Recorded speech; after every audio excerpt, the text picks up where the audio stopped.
velem, a szukkodás évtizedben, de soha semmit nem fizettél be, egy urkálóban dolgozó. Szedtem neked leptidet, laskafülő, testvizetet, de ezt nem érték értem. Hát Csengő Zolival megcsalta, azt az utat üzenet engem, kölcsöntes felvettem neked, de közben hátra majd rögtél, pofátlanul, igazolódás, A mező végén vártalak, de arra fel sem tudtad órodat. Kisajtoltál, utána megcsaltál, és én hittem egyszer majd még megint kölkő is lesz. Sokan sírok éjszakány, mint utána, hogy még egy esély, hogy egyszer újra kezdjük el. Kiáltom neked, hogy szeretlek, akar, szeretlek, a szél a bogyában, akarod vissza csókra. Megígértem mindenkinek, hogy felveszem.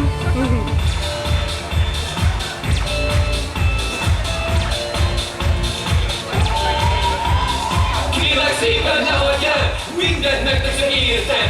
Felvágom az ereimet, felagasztom a testemet. Azt a sűrarc utánon megbánod, mit csináltál.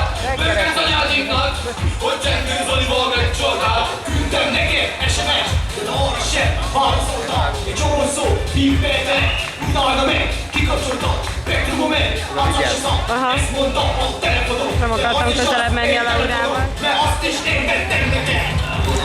A mező végén áthalad, de arra fel sem tudtad órodat. Sajtoltál, utána megcsaltál, és én hittem egyszer majd még megint kölkő is lesz. Sokat sírok éjszakánként utálod, hogy még egy esély, hogy egyszer újra kezdjük el. Kiáltom neked, hogy szeretlek, arakar, szeretlek, a szél a múltjában, akarod visszacsúrira, elközött neked. Utoljára elmondtak el.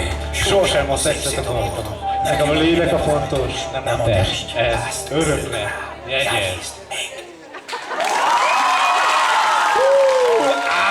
Ez hatalmas volt. 10. A közdiákja volt a színpadon. Minden lány rájuk figyelt és nagy tapsal jutalmazott benneteket. Köszönjük!